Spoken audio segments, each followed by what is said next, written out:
месяц назад у вас вышла книга, которую вы посвятили своей семье. Скажите, пожалуйста, что вас подвигло на ее написание и почему именно семье?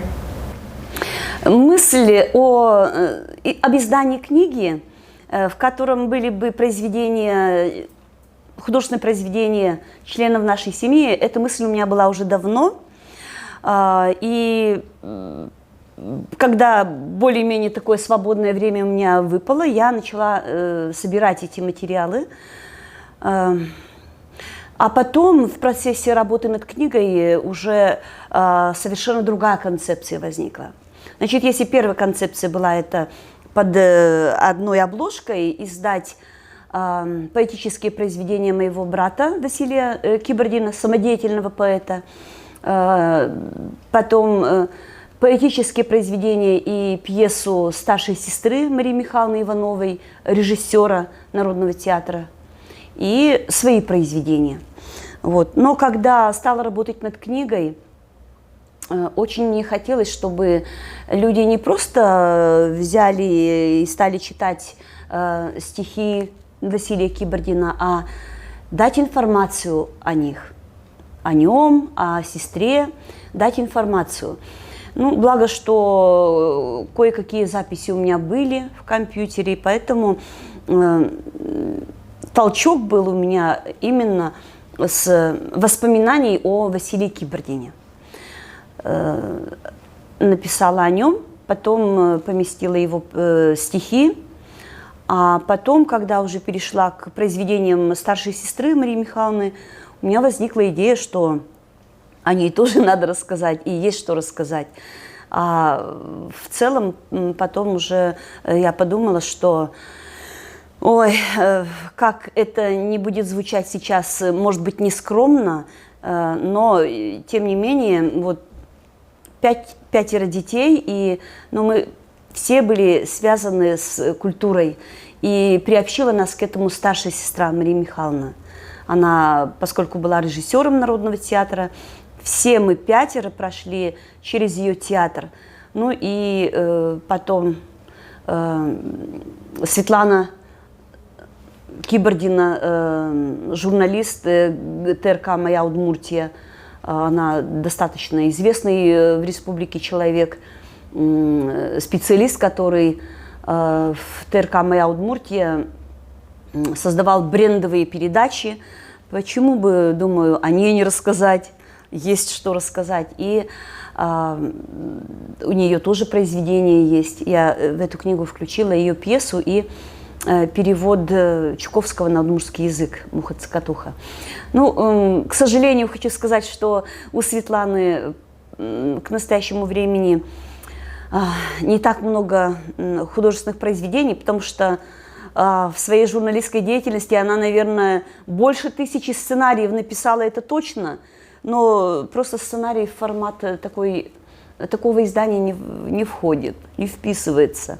Поэтому мы включили сюда ее пьесу и стихотворение. Ну и сама я начала писать в 1996-97 годах примерно. И эти рассказы просто писала для себя. Потом для пробы отправила в журнал «Инвожо» в 2007 или 2008 году, сейчас уже не помню.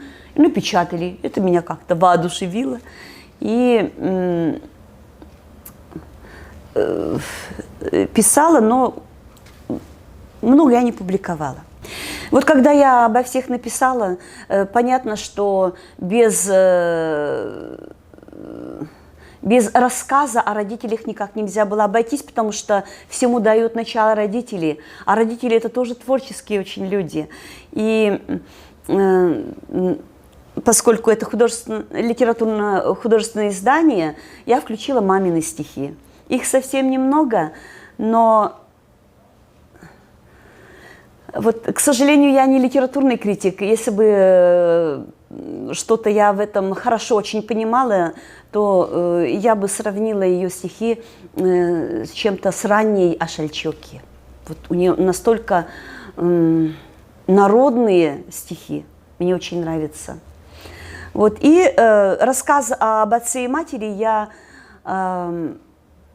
через их письма сыну.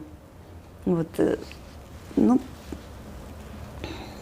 у них единственный сын Василий, и когда он ушел в армию, мама очень сильно переживала, и сохранились их письма сыну.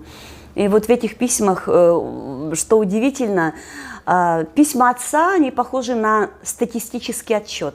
Он очень четко пишет, что дома, сколько, ну, какой скотины у нас сколько, да, сколько гусей, гусят, цыплят, утят, он все это подробно описывает. Если это осень, он описывает, сколько мешков или ведер картофеля собрали. Очень так скрупулезно писал. Также описывал о событиях в деревне, у кого что произошло, кому помощи делали, то есть кому поднимали дом или пристрой к дому делали. Он каждому ходил помогать, ну как все мужчины делали. В отличие от папиных писем, мамины письма пронизаны теплотой, любовью, беспокойством. Обращение у нее такое ласковое. «Здравствуй, Василек», она пишет. Отец пишет «Умой апье», то есть «Здравствуй, сынок», или просто «Сынок» он пишет. То у мамы каждое обращение «Здравствуй, Василек». Очень нежно. Конечно, когда видите, что от одной концепции совершенно другая концепция возникла, да, и мне кажется, что для полноты картины это необходимо было. Но хочу сказать, что отец был очень грамотным уже к тому времени. Он родился в 21 году, потомственный, грамотный, я бы сказала, потому что таких людей в деревне в те времена было мало.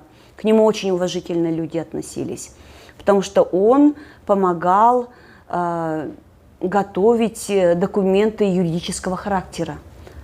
Таких грамотных в деревне было мало. И к нему приезжали даже с соседних деревень. Почему-то не в сельсовет шли, а шли к нему, потому что он юридически правильно готовил всякого рода обращения в судебные инстанции или в районную администрацию.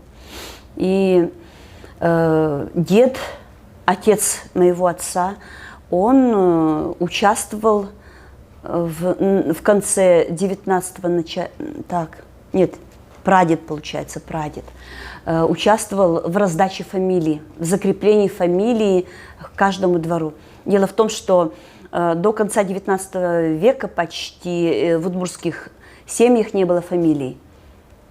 Они не были закреплены. И вот он закреплял фамилии и себе выбрал фамилию русского купца Кибордин. Вот такие. Как ваша семья помогает вам в жизни? Надо сказать, что к моему рождению родители были уже в немолодом возрасте. Папе было 45, маме 42 года. Когда я уезжала из дома в 15 лет, я поступила в Можгинское педучилище, мама уже была на пенсии. Отец последние годы дорабатывал до пенсии, то есть они были уже к тому времени в немолодом возрасте. Если сегодня в 60 лет люди еще не старые, то к своему возрасту они уже были люди не молодые, я бы вот так сказала. И самый главный их завет для своих детей было учиться. Они нам пожелали учиться. Мама была малограмотной, она только 4 класса закончила. Так получилось, что семья была очень... бедная была семья. Выросли практически они уже без отца. И много пришлось работать, поэтому она не смогла продолжить обучение.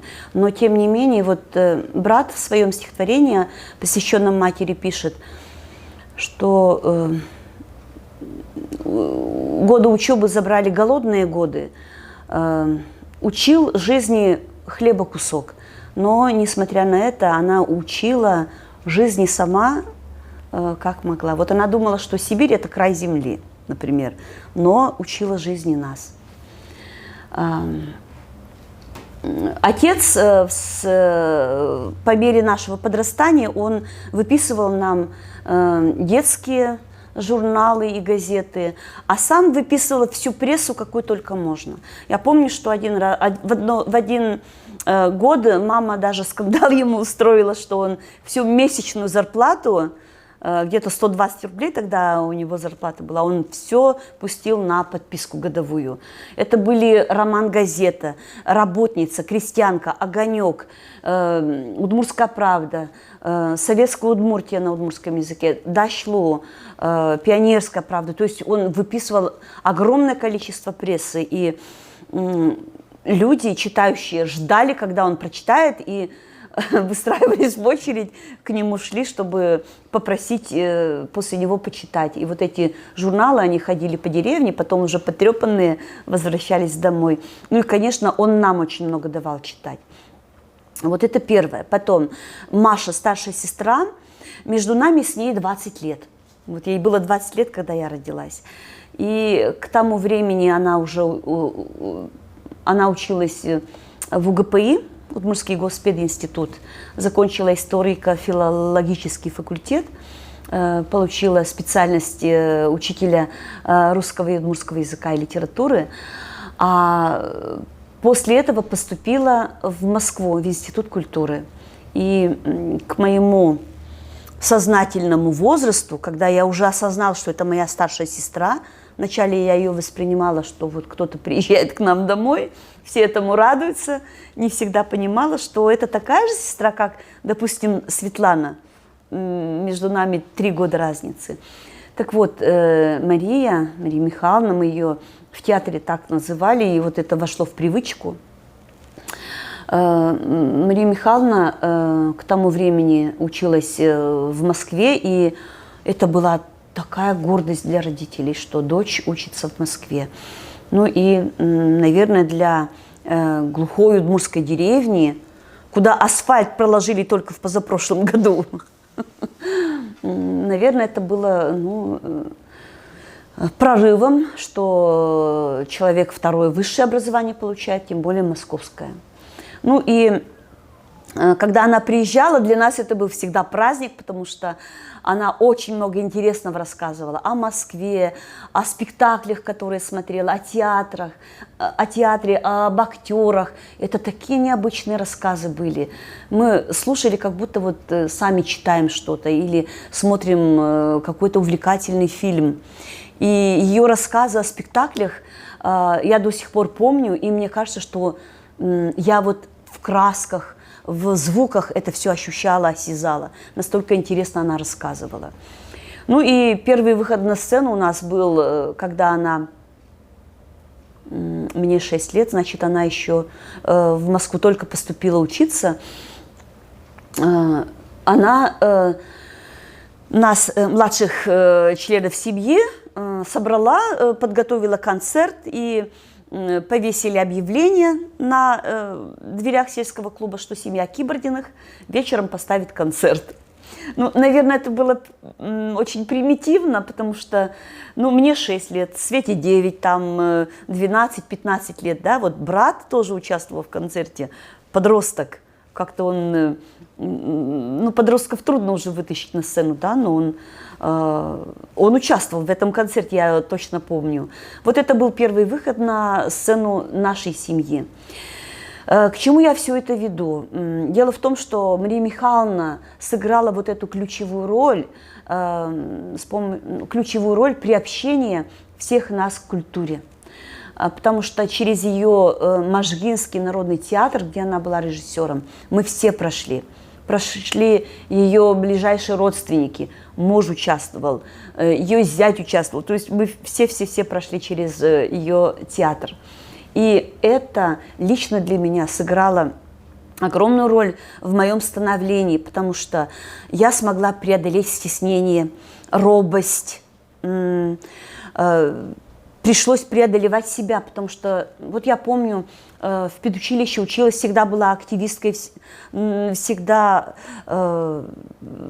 участвовала во многих мероприятиях, но помню, как на собрании мне было очень сложно выступить, я чуть в обморок не упала. У меня было, это, может быть, был первый курс, когда я еще на сцену не выходила, да, но было так страшно. Вот, а Маша помогла это все преодолеть, она меня, вот куда можно и куда не нужно, она меня привлекала в качестве ведущей мероприятий, за что я ей очень-очень благодарна.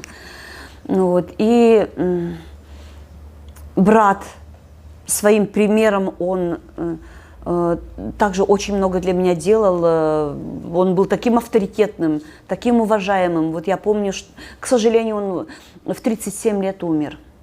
Трагически, ну, такой вот был трагический случай. Его талант не раскрылся полностью, но задатки сильного поэта чувствуются в его произведениях. Я об этом тоже пишу в книге.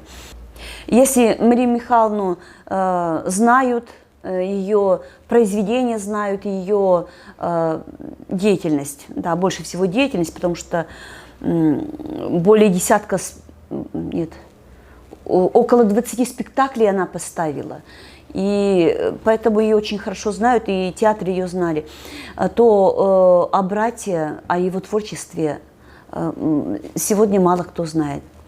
И мне очень хотелось популяризировать его творчество. Ну, из нас не пишет произведение только средняя сестра Анна, но когда книга была уже подготовлена почти вот к печати, я Светлану и Анну познакомила. Светлана говорит: а тебе почему не написано? Ты обо всех нас написала, а себе не написала. Я говорю: ну тогда пишите вы обо мне.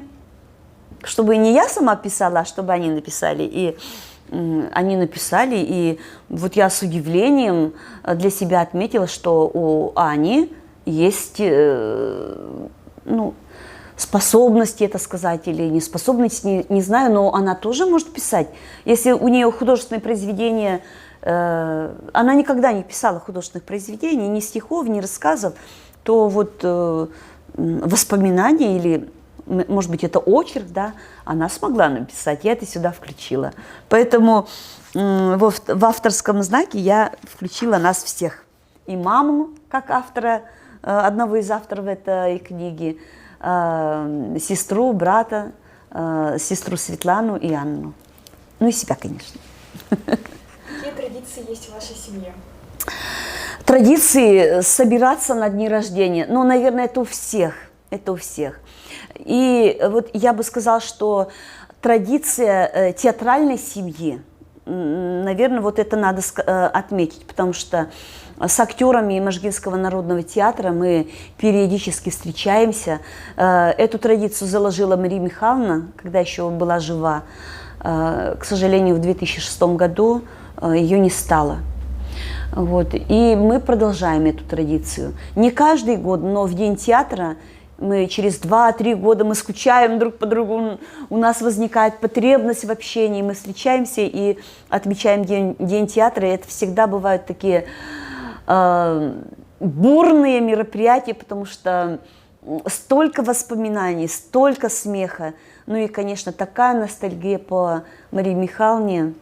Вот эта традиция, я бы сказала, что это тоже как семейная традиция.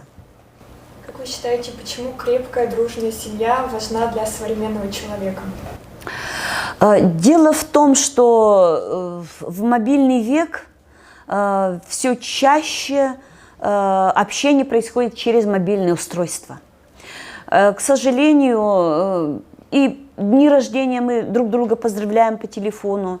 Ну, понятно, что семья разрослась, у каждого у нас свои дети, уже внуки появились. У меня еще нет. Уже внуки появились, и такие встречи уже внутри микросемьи получается, да, ведь? Вот у Анны чаще встреча с ее детьми у нее или у кого-то из детей, но мы все равно туда идем, потому что это в Можге.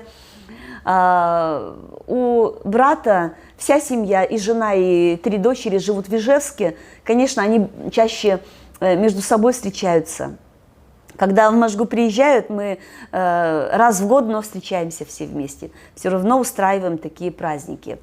Вот, значит, не только в нашей семье, но вообще происходит такое разобщение родственников. Не только друзей, но и родственников. И через эту книгу я хотела показать, что семья, родственные связи не должны теряться. Вот эта книга на сегодня таким объединяющим началом является для нашей семьи. И мне очень хотелось, и хочу я этого, чтобы у каждого члена нашей семьи была эта книга. Как родословная, пусть она не глубокая родословная, потому что начинаю писать только с родителей, бабушку только упоминаю, и все. Потому что безвозвратно утерянные сведения от бабушек, дедушек, уже утерянные сведения, их не собрать. Но то, что вот здесь написано, это для наших потомков, конечно, уже будет теми знаниями, которые им уже не нужно будет собирать.